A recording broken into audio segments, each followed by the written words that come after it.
how was your day today? It was good, Ann Jones. How was your day today? It was very full.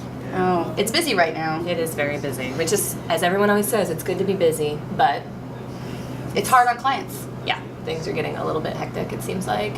Buyers are being pressured to make decisions. I just heard an offer came in on a listing that my clients looked at that they were interested in yesterday. So they're having to make choices much faster. Fast choices. What do you think is the best way to be prepared to make fast choices? Before that second when you walk into the house and fall in love with it. Yeah. Absolutely. I always tell my clients, I think it's nice to see a lot, even if you don't think it's the one in the beginning. Yeah. Like, let's just blow through 5 or 10 houses just so you know you have a baseline. So when that perfect house comes on the market, you're ready to make the offer the first day. And it's kind of a pain because it's like we all know that we're just doing our duty here, but when the right house comes on, you're not like racked with confusion about whether or not you overpaid. Like you already feel like you've seen what's out there and you know what to do next. Well, and the difference for a lot of people between, you sit down at your first meeting and you talk about like, hey, what are you looking for in a house? And they give you their top 10 list or their top 5, Yeah. hopefully top 3 maybe if you're really lucky. And then you're whittling that down as part of the process. But then when your and my definition of what a fixer is, for instance, Right. is different than a client's definition of a fixer. And so that What initial... do you think you mean by a fixer? Well, does it have to be financed? Yeah, that's a good point. So let's talk about what's allowed. A lot of times if you have a VA or an FHA buyer, now VA means you've been in the military and you're doing 0 down, and FHA means you're getting a government first-time loan and you're putting 3.5% down. A lot of times people think, it's my first house, I'm gonna fix it up. But we know that the VA and the government are really into protecting you from yourself. See, I think the term fixer is a misnomer because fixing up, by most buyer standards in my mind, is I'm going to paint, I'm going to change out that 70s Right. vinyl in the bathroom floor eventually. I'm going to do some of these things I saw on HGTV. It doesn't involve things that take a permit in many Right. cases that require actual contractor knowledge.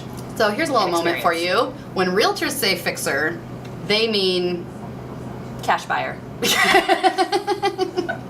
But when clients mean fixer, they mean what realtors mean for a client's version of a fixer is probably dated or needs love or Ugly. needs updating. They never say ugly. But it never says ugly in the marketing remarks. But what we're you want the ugliest, dirtiest, but habitable Yeah. house on the block that does not require mechanical upgrades. Estate sales are great for that because people older people always take really good care, the furnace is serviced and the things are maintained and it's always really energy efficient, but that's when you see the green carpet in the bathroom. Well, and a lot of times you'll have materials in a home that age that are really expensive if you have to go out and buy them today. You might have real wood cabinets, for instance. You hopefully will have hardwood floors. Wood siding. Yeah, that's another really good one. Real wood siding, nice and thick and... Nobody does that anymore. Yes, that's kind of special. So those are items that are easy to overlook in the course of the light pink paint and some of those other elements. But on the other end of that, Or the light pink bathtub.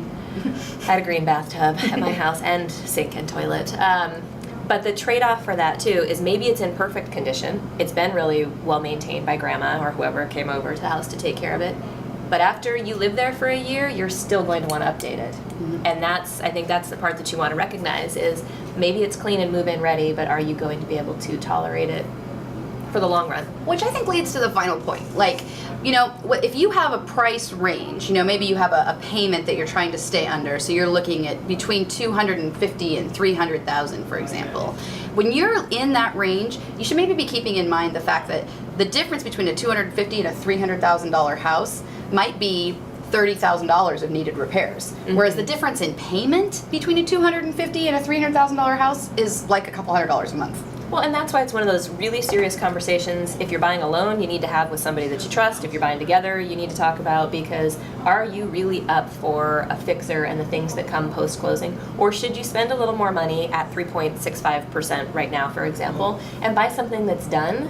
Or that maybe just needs a few of those tweaks and changes, because if you've never owned a home before, you may be surprised by how much you can do just keeping up with the yard, painting the interior, redecorating. You can waste a lot of money on those things alone.